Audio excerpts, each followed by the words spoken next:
কথা বলবে রাম নারায়ণ রাম নারায়ণ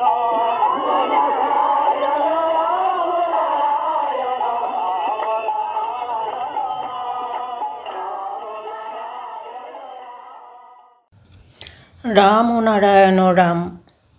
ঠাকুর শ্রী শ্রী বালক ব্রহ্মচারী মহারাজের শ্রীচরণে প্রণাম জানিয়ে শুরু করছি আজকের বেদ চর্চা। বিষয় সহস্রার দ্বিতীয় পর্ব। শ্রী শ্রী ঠাকুর বলছেন, এমন একটি যন্ত্র তৈরি করতে হবে যাতে ধরা পড়বে কি আছে কি নেই। এমন একটা যন্ত্র দরকার যা দিয়ে সব জানা যাবে। সেই যন্ত্রটাকেই তৈরি করতে হবে। তোমার মস্তিষ্ক ক্ষুদ্র বলে মনে হচ্ছে। এই 3.5 হাত দেহে যে জানার যন্ত্র আছে, সেই যন্ত্রটাকে আরও বেশি করে তৈরি করতে হবে, যেই যন্ত্রতে সব কিছু ধরা পড়বে। সব এই ধারাতে। ধরা হচ্ছে পৃথিবী, এই পৃথিবীর ধারা। সুতরাং সব সমাধান করবে এই যন্ত্রে। এই জ্ঞান যন্ত্রই হচ্ছে অনুবীক্ষণ যন্ত্র। সব সমস্যার সমাধান করবে এই যন্ত্র। সুতরাং আজ থেকে ভাবতে হবে, এটা করব ওটা করব করে করে একসাথে সব কিছু করবে না। এটা করব ওটা করব করলে কোনোটাই হবে না। যেমন গানের মাস্টার সিনেমার 2-4টে গান শেখালেই যেখানে হয়, সেখানে সাধনা করতে ভালো লাগে না। 2টো ভজন, 2টো আধুনিক। বিয়ের মাত্র 5 মাস বাকি। 2 মাসের মধ্যে সব শিখতে পারলেই হয়, কারণ বিয়ে হবে। মূলকে ধরতে হলে ধৈর্যের দরকার। আমাদের এই সাধনাতে আজ চাই নির্বাণ, কাল চাই সিদ্ধি, পরশু চাই অনুভূতি। যেন মুদির দোকানের তেজপাতা দিন, লবঙ্গ দিন, একটু নির্বিকল্প, একটু ভাব সমাধি। বাড়িতে গিয়ে দেখে পেট আর ভরে না, সবটাতেই একটু। কবিরাজি পাঁচনের মতো একটু একটু পোঁটলা বেঁধেছে। ভাব, বৈরাগ্য, বিরহ, শেষ পর্যন্ত কিছুই হয় না। আমাদের ভিতর এরকমই চলছে। মনটা কি করে স্থির হবে? আলোটা কি? আমাদের শাস্ত্রে আছে, সাধনায় বিন্দুতে মন স্থির করতে হবে। বলে সবাই, ঠাকুর জপের অনুভূতিটা যদি একটু পেতাম তবে হয়ে যেত। আবার বলে, ঠাকুর জপের সময় ঘুম আসে, ঘুম যাতে না হয়। আবার আরেকজন বলে, ঠাকুর মনটা যদি বসে যেত, সন্ধ্যায় বসলাম, পরদিন ভোরে উঠি, যা সামনে পাই তাই চেয়ে বসে। আর বলবে, আমি গেলাম, পেলাম না। আবার রেগেও গেল, দিলে যে আরও বেশি ক্ষতি হয় তা বোঝে না। আবার বলে, আচ্ছা অনাহতে যদি মনটাকে রেখে দিই, তাহলে পদ্ম ইত্যাদি কী যে সব বলল। বলি, বেশ, তারপর কি? সবেতেই হুঁ করি। হুঁ করে তো ফেললাম একটা।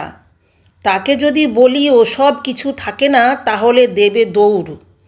এই যে কাগজ টুকায়, পরে সিদ্ধ করে ফাইন কাগজ বের করে। যত ক্লেদের কাগজ পরিষ্কার করে সুন্দর জিনিস তৈরি করে। এইভাবেই ওদের কথাগুলো দিয়ে দিই, ওদেরটাই ওদেরকে দিয়ে দিলাম। এমন প্রশ্ন তুমি অবাক হয়ে যাবে। কি চায় বা না চায়, সত্যিকারের কি চাওয়া দরকার, সেটা ধারণাতেও আসছে না। ধারণা কল্পনার উপর আমাদের কথা। আমাদের এমন একটা চিন্তা করতে হবে যা করলে সব কিছুর সমাধান হবে। সেটাই হচ্ছে ধ্যান, যোগ। আমরা সেই যোগাভ্যাস অহর্নিশ করছি। সেই যোগটা কোথায়?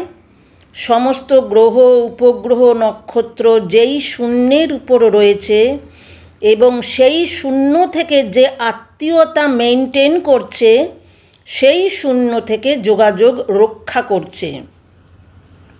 দেখো, পৃথিবী শূন্যেই বসে আছে, আমরাও শূন্যেই বসে আছি। এর চেয়ে বড় বিভূতি কি দেখবে? শূন্য থেকে সমস্ত গ্রহ উপগ্রহের সঙ্গে যে যোগাযোগ রেখেছে, এই যুক্ততাই হচ্ছে যোগ। তখন হতেই যোগ অভ্যাস আরম্ভ হলো। সেই যোগ অভ্যাস করতে পারলে সেই জিনিসটাই আসবে যেটা গভীরতায় আছে। বাবা যেমন ছেলেকে ভালোবাসে, ছেলে ভাবে বাবা আমায় ভালোবাসে, আমি বাবাকে ভালোবাসি। ছেলে আবার বাপ হয়ে গেল।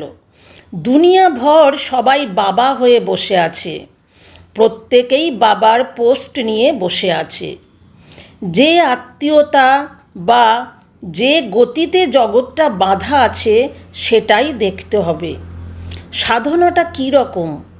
এই যে চন্দ্র, সূর্য, গ্রহ, উপগ্রহ, তারা দেখছো, প্রত্যেকের সঙ্গে এমন একটা মাসিমা পিসিমার মতো আত্মীয়তা আছে। আত্মীয়তার বাঁধনে এমন একটা সাধ্য সাধনা চলছে যে সেই সাধনাতে জীবজগতের সৃষ্টি হয়ে যাচ্ছে। শূন্যের ভিতর দিয়ে যে প্রক্রিয়া চলছে, সেই ধারা এই জগতের জপের ভিতর দিয়ে রূপান্তরিত হয়ে জীবজগৎ সৃষ্টি হয়েছে এবং আমরাও আকর্ষণে বিকর্ষণে রয়েছি। দুনিয়াময় সবাই বাবা মা ভাই বোন পিসিমা মাসিমা, একেবারে হুলুস্থুল কাণ্ড, কারণ তাদেরও আবার মাসিমা পিসিমা আছে। সবটাই একটা সুন্দরভাবে যোগাযোগ সূত্রে আবদ্ধ হয়ে আছে। তারই ভাবটা এই সংসারে আছে। এই সূত্রটাই হচ্ছে যোগ। কাজেই দেখা যাচ্ছে এই সূত্রটাই যেভাবে আছে তেমনি তোমার এই আঙ্গুল, তোমার চক্ষু, তোমার কান, তোমার নাক, সেই আঙ্গুল নাক মুখ প্রত্যেকের সঙ্গে যোগাযোগ। এটাও আরেক রকম আত্মীয়তা। এই যে ফল দেখলে, বাহ চমৎকার, যিনি খেলেন বললেন মধুর, তাহলেই দেখো প্রত্যেকের সঙ্গে প্রত্যেকের যোগাযোগ। রক্তকণিকা, বীর্য, শিরা, উপশিরা, বিরাট কারখানা। নাম ছাড়াও অনেক আছে, কয়টা আর নাম বেরিয়েছে। জগতের প্রত্যেক অনুপরমাণুর ভেতর মনটা রয়ে গেছে। একটা পর্দারই গান নয়, সব পর্দারই গান আছে, সুর আছে। সিনেমাতে 18টা হাত তাড়াতাড়ি দেখছো বলে একটা হাত, আস্তে আস্তে যদি দেখায় অনেকগুলি হাত হয়ে যায়। মনের হাত একটা, অনন্ত ক্ষুদ্র ক্ষুদ্র কণিকা রিল করেই মন সিনেমার মতো একটা হাত হয়ে গেছে। পৃথিবী অনেকগুলো বালুকণা নিয়েই। এটা যদি ভাগাভাগি করে ফেলো তবে দেখবে বালুকণা ছাড়া কিছু নয়। সেইরূপ অগণিত ক্ষুদ্র ক্ষুদ্র জিনিসের মিলিত সারাই মন। ভুবঃ স ছড়িয়ে আছে এই মনের ক্ষমতা। সমস্ত বিশ্বে সেই অনন্ত লোক, সেই অনন্ত রূপ, যার প্রভাবে প্রভাবান্বিত হয়ে প্রতিটি কণিকাতে রয়েছে সমস্ত রূপ। সেই অনন্ত বিশ্বে অগণিত চন্দ্র পৃথিবী রয়েছে, সমস্তই শূন্যে। সেই রূপকে ধরে ধরে যদি চলে যাই তাহলে একটা রূপই যথেষ্ট অনন্ত রূপকে ধরার পক্ষে। এইটাই যোগ। যে নিয়মাবলীর ভিতর দিয়ে যে গতিতে জগৎ সৃষ্টি হয়েছে, সেই গতির সঙ্গে আমাদের গতি কিভাবে এক গতি করা যায়, সেই অভ্যাসটাই হচ্ছে যোগ। তার জন্যই বেদ উপনিষদ। সুতরাং আমি এমনভাবে সাধব, এমনভাবে বাঁধব, দেখব যে সেই যে বস্তুটাকে ভাবব সেই জিনিসটা কার ওপর নির্ভরশীল। অনন্ত সূর্য, গ্রহ, উপগ্রহ শূন্যে আপন মনে নিজস্ব কক্ষে থেকে ঘূর্ণিপাকে ঘুরছে বছরের পর বছর। সে তার গ্রহ উপগ্রহের সঙ্গে যোগাযোগ রেখে যাচ্ছে। যে যার নিজস্ব সত্তার পরিচয় দিয়ে যাচ্ছে। সুতরাং আমরা তার থেকে যখন উদ্ভব হয়েছি, আমাদের চিন্তাধারাও সেভাবে থাকবে। সৃষ্টি যেমন সৃষ্ট হয়েছে আমরা প্রকৃতি পুরুষের মিলনে। সূর্য শূন্যেতে আপন সাধনায় রত আছে। আমরা যদি বিরাট শূন্যে মনকে ছেড়ে দিয়ে বসে থাকি, তাহলে আমরাও গতির সঙ্গে এগিয়ে যাব। আমরাও সেই গতির সঙ্গে এক গতি হয়ে যাব, যেই গতি অনর্গল বয়ে চলেছে, যার ফলে সৃষ্ট এই অগণিত জীবলোক। আমরা সেই বলে বল দেব, বলিয়ান হব, অনন্ত বিশ্বের গতির সঙ্গে যাতে এক গতি হয়ে যায়। সেই সুরকে, সেই গতিকে আয়ত্ত করতে পারলে এক গতি হয়ে যাবে। এই মহাশূন্যে যদি মনকে রাখা যায়, তাহলেও আসবে। কি করে মনকে রাখা যায়, কিভাবে তাহা সম্ভব, তাহাই দেখতে হবে। সাগরে জাহাজের উপর যেমন খেলছে, ভুলে যায় জলে আছে, মনে হয় স্থলে আছে। যত খেলাই খেলুক, জাহাজে আছে। আমরা যতই মায়ামোহ কাজের কথা বলি, সেই শূন্যের ভিতর থেকেই বলছি। বৃত্তির নিবৃত্তির সব খেলা, আমাদের এই খেলার সবটাই শূন্যের উপরে আছে। যাহা কিছু করি তা সেই শূন্যের প্রভাবে শূন্যকে পূরণ করার জন্য। শূন্যের প্রভাবে প্রভাবান্বিত হয়ে সব কিছুই শূন্যেরই খেলা। সেই গতিটার যে উদ্ভব, যাতে মিশে যায়, তার জন্য যে ইন্দ্রিয়ের বৃত্তির নিবৃত্তির কথা বলছে, ইহা গতিরই একটা স্ফুরণ। বর্ষার জল যেমন সব ভাসিয়ে নিয়ে যায়, মহাসাগর সেইরূপ সব টেনে নিয়ে যায় বিরাট গতির দিকে। গতির ধারা এই কাম ক্রোধকে বর্ষার জলের মতো টেনে নিয়ে যায়। সূর্যের প্রখর উত্তাপে খালের জল, বিলের জল থাকে না, টেনে নিয়ে যায়। এমনই গতি, সূর্য একদিকে টানে, বাতাস একদিকে টানে, সাগর একদিকে টানে, আবার টানে পৃথিবীর গর্ভ হতে।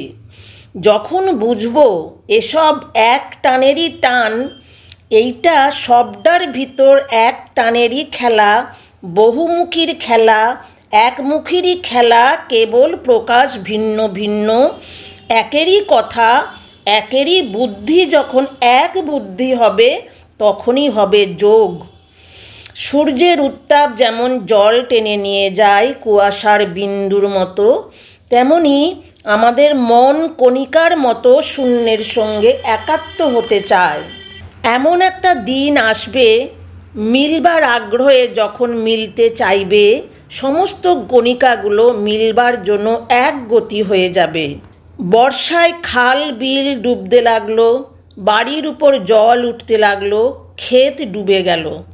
তেমন আমাদের মনের সব প্রবল বন্যায় ভেসে গেল। তখন তুমি কি দেখবে? সাগর থেকে ফুল ফুটতে ফুটতে, নদী থেকে ফুল ফুটতে ফুটতে নদী পার হয়ে যায়। মাছ যেমন বোঝে না, মাছ যেমন জানে না যে সে সাগরে আছে, তেমনি আমরাও বুঝি না। সেই যে সহস্রার পদ্ম, আমরা সেই ফণা ধরে ভেসে উঠব। সেই মহাপদ্ম, জলের ভিতর পদ্মের বীজ ছিল। মহানালের ন্যায় জেগে উঠল, সাপের মতো ফণা ধরে বেসে উঠল। এই যে ফণা বিস্তার, সীমান্তের ধারে এসে দাঁড়িয়েছি। এই যে ধারা, আমাদের মূলাধার হতে সহস্রার পর্যন্ত একটা নল চলে গেছে। সেই সহস্র ফণা বিস্তার করে মহাপদ্ম সহস্রারে উঠেছে। এই মহাশূন্য হতে একটি সহস্র দল ভেসে উঠছে আপন মনে। তখন দেখা যায় সাগরে যত জল আছে, বাতাসে তত জল জমে আছে কণিকায় কণিকায়। মাত্রাতে আসলে বাতাসের জল বরফ হয়ে যায়। আমাদের মন অজস্র কণিকা হয়ে ভেসে আছে। আমাদের দেহও সেই কণিকা। যখন অনন্ত সাগরে লীন হয়ে যাবে অনন্ত চৈতন্যময়ের চৈতন্য, তখন তুমি জানতে পারবে, তখনই সব সমাধান হয়ে যাবে। তুমি যে সেই এক সত্তায় আছো এবং তুমি ও বিশ্বের সত্তা যে এক সত্তা তা বুঝতে পারবে। এই তত্ত্ব গভীরতার, অল্প সময়ে হয় না। এই তত্ত্ব নাক মুখ মাটি ছেনে বার করতে সময় লাগে। এখন ছানাতে মাত্র গড়াবার সময় এসেছে। তখন বুঝবে অদ্ভুত একটা জিনিস, অপূর্ব জিনিস। রাম ও নারায়ণ রাম। পুস্তক সূত্র বালক ব্রহ্মচারী যোগ দর্শন। প্রিয় সুধীবৃন্দ, আশা করি আপনারা আপনাদের মূল্যবান মতামত এবং পরামর্শ কমেন্ট করে জানাবেন এবং সাবস্ক্রাইব করে দেবেন। রাম ও নারায়ণ রাম।